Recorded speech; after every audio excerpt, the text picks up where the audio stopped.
Welcome to Rooted Agritourism. I'm Dr. Fiedler Mergen, owner of Sunny Mary Meadow, a U-Pick flower farm, wedding florist, and event venue in central Minnesota. Our mission is to serve anyone rooted in agritourism, value-added agriculture, and rural entrepreneurship. The people turning ideas and raw products into thriving businesses and experiences. Let's dig in. Hello, welcome to another episode of Rooted Agritourism. I'm your host, Dr. Fiedler Mergen, and if you are listening on Spotify, Apple, wherever you listen, I'm really going to give you advice and tell you to head to the episode notes and click on the YouTube link because we are doing a walking and talking tour of our brand new farm store, event space, workshop, the Bloom Room, the Farmacy at Sunny Mary Meadow. So you can listen, go ahead, listen in the car, but then go on YouTube and watch it on there. This is our space that we began planning a little over 2 years ago. It really started with wanting to remodel our old dairy barn. We were running out of space. We needed a bigger walk-in cooler. Everything was retrofitted to just have to walk around spaces. We were carrying things. Nothing was even. We couldn't wheel things on carts. And it was just a lot of wear and tear on our bodies. My flower farm was doing somewhere between $150,000 to $200,000 in sales, but we really were not that profitable because we were spending so much on labor. We were throwing away a lot of waste. It was just not sustainable in the way that I can't keep running my business like this. Things need to change. And that included really investing in our infrastructure. So I looked at kind of remodeling that. And then I thought, okay, if we now have a store, a place that people can come and shop instead of just showing up at my house all the time or messaging me, how can we make that work? So we started with looking at remodeling the dairy barn. And then I thought if I had a space for classes, workshops, things like that. And ultimately, what we realized once we started trying to remodel our dairy barn is that Minnesota has some laws when it comes to square footage. And it is considered a place of public accommodation when you turned a building that was used for agriculture into a place of public accommodations, and how they decide if it needs to be subject to current building code. And I'll put links to all of this stuff in my episode notes. But basically, you can't just take a regular dairy barn, change it up, and start hosting events there. If it is an occupancy for more than 100 people, it needs to meet code for place of public accommodation. And even if I said, no, I only want 80 people for showers, or 60 people, or 50 people, a 40-person venue, that doesn't work. It goes by square footage. So I believe it's 7 square feet per person. And so when we walk into my space in a little bit, you'll see it, but my space is actually 160 people accommodation, which is, you cannot fit 160 people in there. And with my dairy barn, because of the size that it actually was more than 300 people. I would have had to do sprinklers. I would have had to completely redo the foundation. And it ended up being about 75% of the cost of building brand new. So we decided, okay, let's go ahead and build brand new. We started designing the space, and the event space part doubled in size once we realized that it really did not double the price once you included that square feet. I tried reaching out to a couple other area businesses. There was one wedding venue in particular I tried to reach out to see if, hey, what if, we do some sort of lease and you rent it on the weekends for showers or something and use it to book more weddings and kind of work together that way? But that person wasn't interested. And then I tried just a lot of different ideas. And then I realized, you know what? I can do this. I can run an event venue, even though I never really planned on it. And that it would really fit into our business model of selling more flowers, essentially. If you book your flowers with us, you get a discount on your bridal shower rental, or you can have your rehearsal dinner here. And so we really started designing the perfect space. And then the very first stop that I did was I went into the county and I said, okay, what am I legally allowed to do on my current property? And I am zoned to agriculture already. If you go on the U of M Extension website, they really clearly lay out what agritourism is considered, and that includes weddings, farm-to-table dinners, things like that. So this is all covered under agriculture still, so I'm zoned properly. And then I had to apply for a conditional use permit within the county. That was a pretty lengthy process, and it had to make sure that it aligned with the county's goals, and it absolutely did, because our county has an agricultural pillar that is trying to help people make money off of their agricultural land in ways of promoting diversification and specialty crops, including agritourism, because it boosts the local economy. My permit was unanimously passed by the Planning Commission, and then I had to go to the county board, and it ended up passing there. Definitely not without its concerns from people that, stormed the podium screaming F-bombs, very upset. This isn't farming. She shouldn't be allowed to do this. If you want to have a business, do it in town, whatever. Ultimately, even though we aren't necessarily going to sit down and have a conversation, because I'm not going to subject myself to verbal aggression, I also know that we plan on being very respectful. It's really going to be a very nice thing for the community, and I don't think that their wildest fears will come to fruition. So ultimately, we decided to move forward with it. Then I had to have an entire plan review by the state because it's subject to state building code. So that is what took so long. Everyone thinks that we didn't get our permit because of the county and because neighbors were mad, and that was nothing to do with it. It took about almost 6 months because we had to pay an engineer to go through it all. We had to calculate. I don't even know what all they had to calculate, but it was how much snow can the roof handle? All of those things, everything had to be handicap up to code. Very different than what my house had to do as far as the insulation within the foundation and the footings, and all of those things had to be plan reviewed. We had to get a plumbing engineer involved to come up with a plumbing engineered plan. And all of that. The water line from the well to the building needed its own plan review. The line from the building to the septic system needed its own plan review. The downspouts from outside of the building from the gutters needed their own plan review. They had to submit all of the materials ahead of time. Again, that's what you go through when you are building a place of public accommodation. So it's not zoned commercial, but it's treated under the Department of Labor as a place of a public accommodation that is zoned agriculture for agritourism. So it's a little bit complicated. It is probably almost close to $200,000 worth of permits and extra fees and extra things on top of it. But now that it's built to code, and we are good to go. That's my long spiel of how this ended up coming to be. And I'll just show you on the outside real quick what this looks like. Here is our garage door that, you can see a pallet of spruce tips right there that we brought in. Flowers can go in and out so easily. Our compost buckets, we plan on screwing some compost buckets to a few pallets that we can just dump out really easily, just really reduce the wear and tear on us as we continue to do this. We plan on really upping the amount of flowers that we sell to florists, and there's a high demand for that. I'll show you guys the inside in a little bit. We'll start with the bloom room, but then we'll do that. And then here is the farm store named the Farmacy. I'm also a nurse practitioner, still work 1 day a week as a nurse practitioner, so that's kind of just an homage to my doctorate degree. And let's go into the bloom room. We plan on putting a little bench here, a little something, nice little photo op when people come. Come on in. All right, I'll sit for a few minutes and then we'll kind of walk around. My goal for this space was to ultimately sell more flowers, if I'm being honest.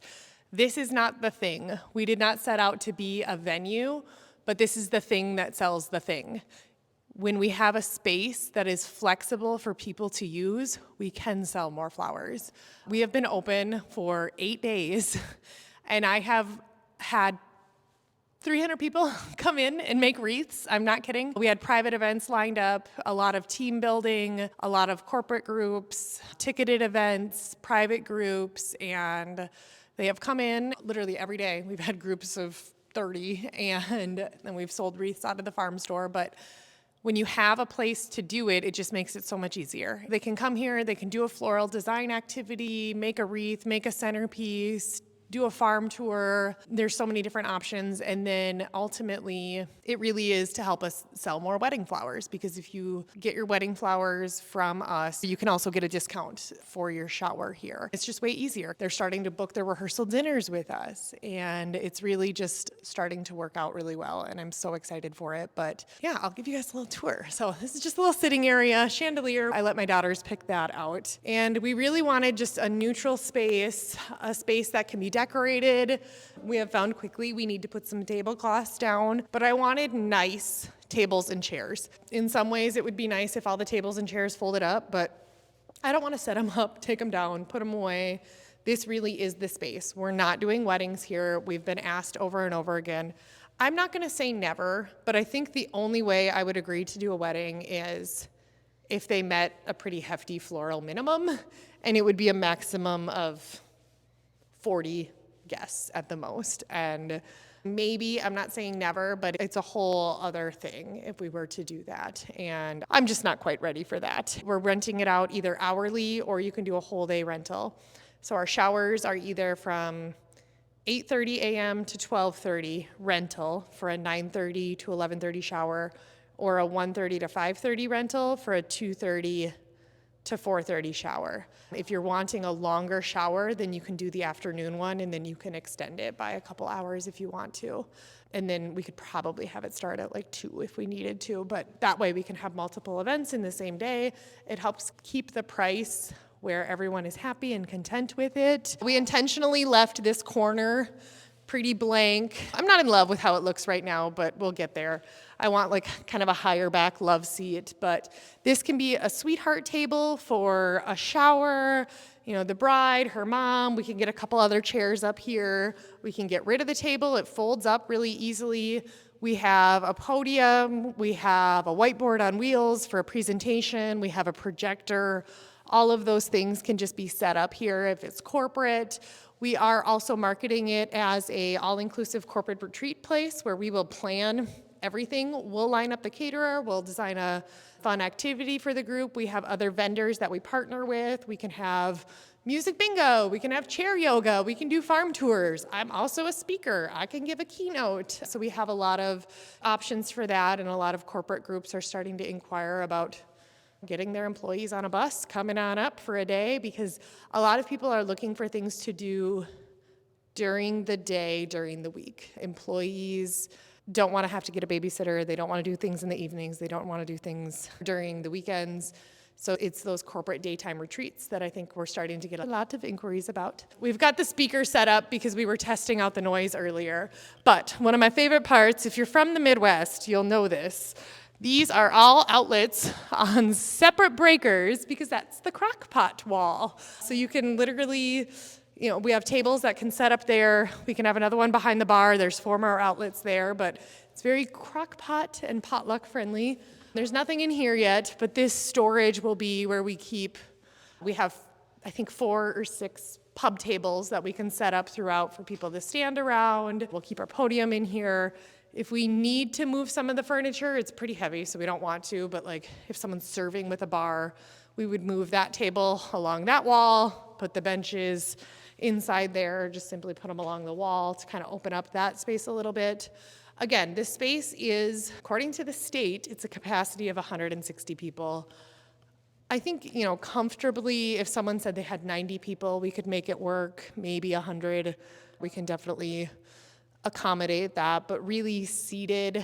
Our goal was also, if you have a 30-person shower, I didn't want it to feel overwhelming. And that's perfect because there's a total of 9 tables. And so you could have 4 people per table. Not everyone just crams into the same tables all the time. You know, you kind of sit with your family, sit with your group. So it doesn't feel super overwhelming if you have that smaller group. And, you know, 1 table can be for gifts. And if 1 or 2 tables is left empty, that's not so bad. Then we have our little serving kitchen. I decided to call it a serving kitchen, not a prep kitchen, because I want you to make your food at home. But also, per code, you can't have people cooking food here. That's a whole different inspection. So there's a lot of rules. But ultimately, we decided to call it a serving kitchen, and then so people can bring their own potluck. And then we do have through the state of Minnesota, we have a consumption and display permit, so people can bring their own alcohol. And what makes us really unique, so we're BYOB and potluck friendly. You can also hire a licensed caterer that has an alcohol catering permit, and they can come and do a cash bar, and they can sell it. We're not selling it. So if you want to sell alcohol, an event venue can't get a license unless you're also a restaurant, in which case you would have to have a commercial grade kitchen, which is like another $100,000. But if you have a commercial grade kitchen, then people can't bring in their own food. So we're in a really unique position where there aren't a lot of places in the area that are BYOB and potluck friendly. But how I make extra money from just the event space is hey, would you like us to decorate it? Do you want to decorate with flowers? Or again, you're buying your flowers through us, or you're doing an activity. This room, we kind of call it a little sales area. I don't know, that's just what my architect put on the blueprint. But this little area is just a really flexible add-on space. This is our wreath maker that we use. That's what's in here right now. Probably should have cleaned that before we did this video. But it's connected to our walk-in cooler, and I'll show you guys that in a little bit. But if people want to design their own flower activity, we can say, hey, for $300, we'll give you $300 worth of flowers. We'll have little jars. All your guests that want to, because it seems like not everyone wants to, can make a little bouquet, and then they will set it on the tables, and that can be your decorations for your shower, and you take them home. So it's a little activity. It's doable. They're perishable. The ones that don't get used or whatever doesn't sell or whatever, we can just put back in the cooler. This is insulated really well, but it's not connected to the cooler. So we could open that door, keep these shut. These are cooler grade doors. They're exterior doors, so it stays very cold in here. So this could be an extended part of the cooler as well. So again, we prop that door open, and then now this is part of the cooler. So the goal was to just really reduce waste because flowers are perishable. Additionally, this space can also be utilized by, say, an insurance company wants to host an open house, or a financial advisor, and they want to have an open house in April for their clients. And you come, you do an activity, maybe there's a restaurant or something that has, they're paying for drinks or something like that. You could come here, you meet with them, then you get your little voucher or whatever it might be, but you have to meet with them, but then you can go mingle, you can do a flower activity, you could go pick flowers if we do it in the summertime. There's just really a ton of flexibility for other businesses, other makers, other different artists in the area could have their type of open house here, and we just really want to be flexible with that. We definitely wanted sound paneling because it does get a little bit echoey in here. It's always going to be a learning process. Here's the bathrooms. I wanted some pops of color. I wanted, just surprise. I really wanted to make the whole thing pink, but knew that people wouldn't want that. But now, for those that the flower farmers are waiting for, come see the other half of the space. Hi, Sydney. So this is the workspace. It is nowhere near set up. It is somewhat of a disaster in here, but it's going to be fantastic. So we're so excited to be able to wash buckets, wash things in here, have some other tables. We're going to get another table exactly like this on wheels that can go along here for our floral design. Here is our big walk-in cooler. And again, we are still very much setting up. We literally could move in, and I'm more focused about selling flowers right now than I am getting this set up, even though my husband thinks I should be cleaning up and setting up first, but we need to make some money. Here's what we have going on right now. We're gonna have 4 more of these racks. Every rack can be its own wedding, and they can be on wheels in there. Shout out to Coolbot. If you click on the episode notes, I have a discount code for our Coolbot cooler. But what's really great about this is there are 2 window ACs in here, and I sent my blueprints over to Coolbot to store it cold, and they told me exactly what I needed, exactly the size, the number. They're like, you need 2 ACs, but this device overrides it, and I just have it set at 41 because greens don't need to be that cold, but this device will override the air conditioner and keep it 41 degrees in here. It is very well insulated. If you go on their website, they can help you figure out exactly if you build one. A lot of people build temporary ones. They do have turnkey units done. You can turn a trailer, like an enclosed trailer, into a portable cooler. There's just a lot of options. And again, you're seeing this is full. We have a lot of flowers in here, but yeah, we're really excited. And then, things like we have all these little tips in these crates for when people come and make wreaths, and they can just grab their little pieces, use our commercial wreath maker and make their own wreath, and it's just really helping us honestly cut back on a lot of labor hours is the biggest thing. Oh, it pushes open. This will be much more organized in the future, but all of our tools, we each have our own drawer. We've got the whiteboard on wheels. It flips around. Here is my office. Shout out to Windex if they want to sponsor us. those glass top tables out there were a great idea. We are just breaking down, stuff that we're getting. Honestly, we're gonna keep these cardboard boxes, cut them, move over the shelf just so that we can cover our tables whenever we have activities. But this space is going to be fantastic for whatever it is we're working on next. Have some samples for when brides want to see different things, because we will start branching out into a little bit more event decor and decor rentals. But we still have that old dairy barn that I talked about, the loft. It is enclosed, it is really weather tight. It is fantastic for storage. So we will still use that for storage quite a bit. And our old walk-in cooler, that's gonna be for like the tulips, the peonies, all of those things. If I'm working at my desk, I can see the farm store, and this is our little farm store. Not at all set up yet, but just a lot of merch. Right now we're doing a lot of spruce tip bundles, porch pops, things that people wanna make themselves. You can buy ribbon, you can buy pre-made bows. We are adding a lot of our favorite gardening tools. We have some plants. Starting next spring, once we have our flower cooler, our display cooler is gonna go there. That'll be there by tomorrow. We'll put that in. But then next spring, when we have our own flowers here, that's when we're gonna incorporate a lot of other local farmers and their products and sell those in here.